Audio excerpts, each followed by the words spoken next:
आजिर video आरंभ करवा। सुभद्रा रो जो फॉर्म आसवा कथा सेटा ऑलरेडी आसी आपण माने खूब शीघ्र पाइबे। देखंतु आपण पाखु जो फॉर्मटी आसीबो बर्तमान जो फॉर्म आसीला आपणकर ये फॉर्म संपूर्ण मागणा रूप में आपण पाई परिबे जे कि आपणकर अंगनवाड़ी केंद्र जनसेवा केंद्र बा सीएससी सेंटर आपण सेटारे मागणा रे फॉर्म पाई पारिबे।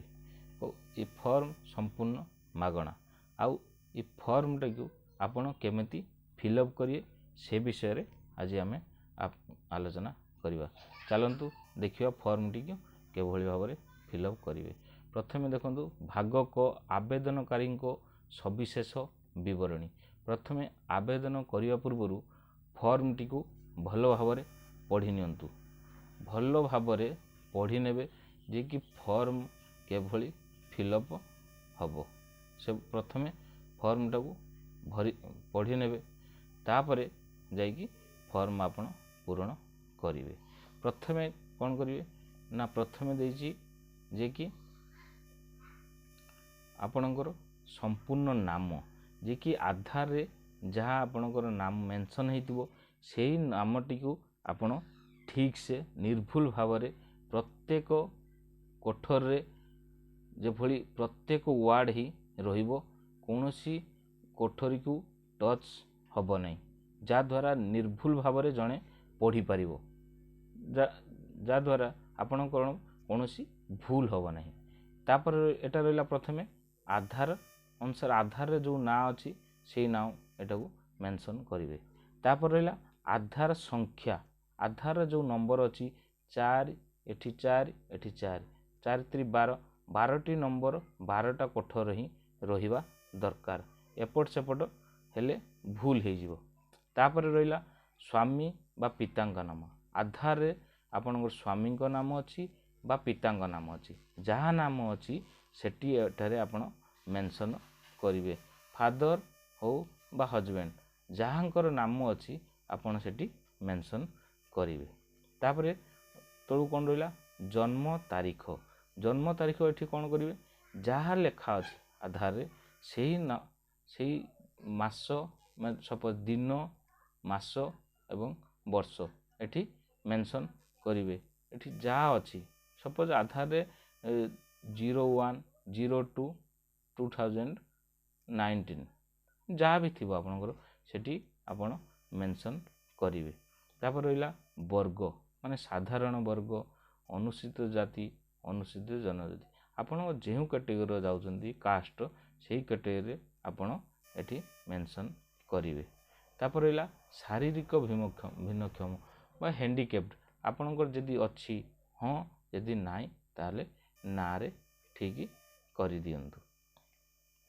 तापर रहला कोन ना आधार संयुक्त मोबाइल नंबर देखंतु आपनको आधार कार्ड रे जेउ नंबर टी मेंशन थिबो आपण देखिबे एबे लेटेस्ट जा आपण आधार लिंक करथिबे यदि आधार लिंक रे जेउ नंबर थिबो सेही नंबर टी एठी मेंशन करंतु मोबाइल नंबर टी मेंशन करनियंतु। सपोज नाही आपण नजदीक रे आपनकर पोस्ट ऑफिस हेउ बा तहसील हेउ सेटारे कोन आधार रो मोबाइल नंबर संयोग करा जाउची आपण सेठी जाई कि 50 टका खर्च हबो जाई कि आपण सेठी आधार सहित मोबाइल नंबर लिंक करी पारिबे। तापर रहिला विकल्प मोबाइल नंबर सपोज से आधार लिंक मोबाइल आउटे सपोज आपण मोबाइल नंबर अछि से मोबाइल भी एठी मेंशन करी पारंती। तापर रहिला कोन ना जिल्ला आपण को जेउ जिल्ला रु बिलोंग करथबे सपोज भद्रक कि सपोज भद्रक हेउ बा बालेश्वर हेउ जे कोनसी जिल्ला रु आपण मेंशन करथबे से जिल्ला एठारे मेंशन करंतु। तापरे ग्रामांचल निमंते ग्रामर नाम पंचायत नाम ब्लॉक नाम सहरांचल निमंते वार्ड अर्बन लोकल बॉडी शहर बा नगर एठी जहाँ जो माने जोटी बिलोंग करचंती सेठी एठारे मेंशन करै दियंतु। तापर रहिला कोन ना आधार सक्षम संचय खाता थिबा ବ୍ୟାଙ୍କ ନାମ।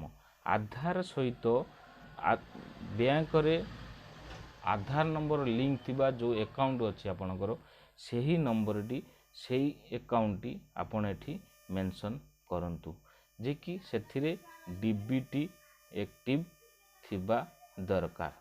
ଡିବିଟି ଆକ୍ଟିଭ ହେଲେ ଆପଣଙ୍କୁ ଆଉ କୌଣସି ଟେନସନ୍ ନେବାକୁ ପଡ଼ିବ ନାହିଁ। ଯଦି ଆପଣଙ୍କର ଡିବିଟି ନାହିଁ ଆପଣ ଏଟାକୁ ଚେକ୍ କରିବେ କେମିତି ଚେକ୍ କରିବେ ଆପଣ UIDAI ସାଇଟ୍ ମେ ଯାଆନ୍ତୁ। UIDAI ସାଇଟ୍ ମାନେ ଆଧାର ସାଇଟ୍ କି ଯାଇକି ସେଥିରେ ଆପଣଙ୍କର ଲଗ୍ଇନ୍ କଲା ପରେ ଆପଣ ସେଠି ଦେଖିବେ ଆଧାର ସିଡ଼ିଂ ମୋବାଇଲ ନମ୍ବର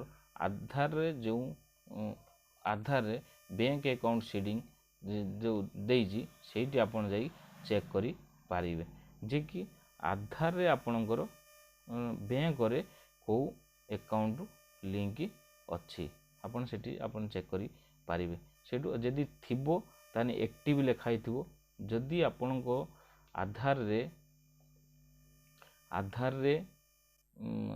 ନାହିଁ ଯଦି ଆପଣଙ୍କ ଆକାଉଣ୍ଟରେ ଡିବିଟି ଲିଙ୍କ ଥିବ ତାହେଲେ ସେଇଠାରେ ଶୋ କରିବ ଯେ କି ହଁ ଏଟା ଏଇ ଆକାଉଣ୍ଟ ନମ୍ବର ଏଠାରେ ଡିବିଟି ଅଛି।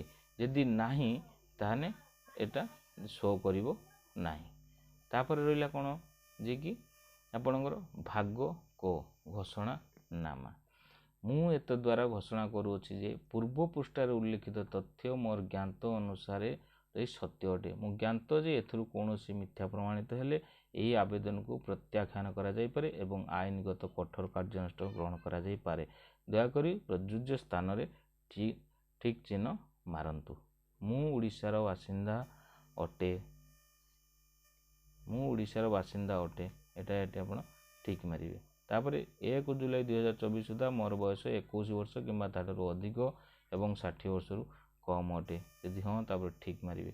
ଯେତିକି ଆପଣ ଦେଖୁଛନ୍ତି ଏଠାରେ ଯେତିକି କୋଠରୀ ଅଛି ଆପଣ ନିର୍ଭୁଲ ଭାବରେ ପଢ଼ି ନିଅନ୍ତୁ। ଯେଉଁଟା ଯାହା ଅଛି ସେହି ହିସାବରେ ଆପଣ ହିଁ ଠିକ୍ ମାରିବେ। ତାପରେ ରହିଲା ଭାଗ ଗ ତଦ୍ବ୍ୟତୀତ ନିମ୍ନଲିଖିତ ପାଇଁ ସମ୍ମତି ଜଣାଉଛି। ଇଏ ବି ଆପଣ ଦେଖନ୍ତୁ ଓଡ଼ିଶାର ସବୁଠାରୁ ଡିବିଟି ପ୍ରାପ୍ତ କରିବା ପାଇଁ ମୁଁ ମୋର ଆଧାର ସକ୍ଷମ ବ୍ୟାଙ୍କ ଆକାଉଣ୍ଟ NPCI ତ ସଂଯୋଗ କରିବାକୁ ମୋ ସମ୍ମତି ଦେଉଅଛି।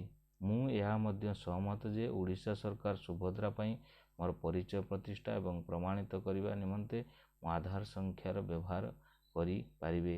ଏଟା ଆପଣଙ୍କ ସହମତି ଏଠାରେ ମାଗୁଛି ଯେ ବିନା ଅନୁମତିରେ କୌଣସି ଗଭର୍ଣ୍ଣମେଣ୍ଟ ହସ୍ତକ୍ଷେପ କରିବ ନାହିଁ। ତ ଯଦି ହଁ ତାହେଲେ ଆପଣ ଏଠି ସିଗ୍ନେଚର କରିବେ। ତାପରେ ଆପଣଙ୍କର ଏଠି ଡେଟ୍ ଦେବେ। ଡେଟ୍ ଅନୁସାରେ ଡେଟ୍ ମେନସନ୍ ହେବ। ମେନସନ୍ ହେଇସାରିଲା ପରେ ତାପରେ ଆଗକୁ ବଢ଼ିବ। ଏଇଭଳି ଫର୍ମଟିକୁ ଭଲସେ ଫିଲ୍ଅପ୍ କରନ୍ତୁ। ମାନେ ଅତର୍ସିଆ ହୁଅନ୍ତୁ ନାହିଁ କି ଅତର୍ସିଆ ହେଲେ କ'ଣ ହେବ ନା ଭୁଲ ହେଇଯିବ। ଭୁଲ ହେଇଗଲେ ପୁଣି ଆଉ ଗୋଟେ ଫର୍ମ ଆଣିକି ଭରିବେ। ତାଦ୍ୱାରା ଆପଣ ବି ଫର୍ମ ବି ଆପଣ ଯେଉଁଠି ଦେବେ ସେଠି ରିଜେକ୍ଟ ବି ହେବ। ସେଥିପାଇଁ ଆପଣ ଠିକ୍ ସେ ଫର୍ମକୁ ପଢ଼ନ୍ତୁ ତାପରେ ଯାଇ ଫିଲ୍ଅପ୍ କରନ୍ତୁ। ଇଏ ଥିଲା ମୋର ଆଜିର ସୁଭଦ୍ରା ଫର୍ମ କେମିତି ଭରିବେ ସେ ବିଷୟରେ। ରହିଲି, ନମସ୍କାର।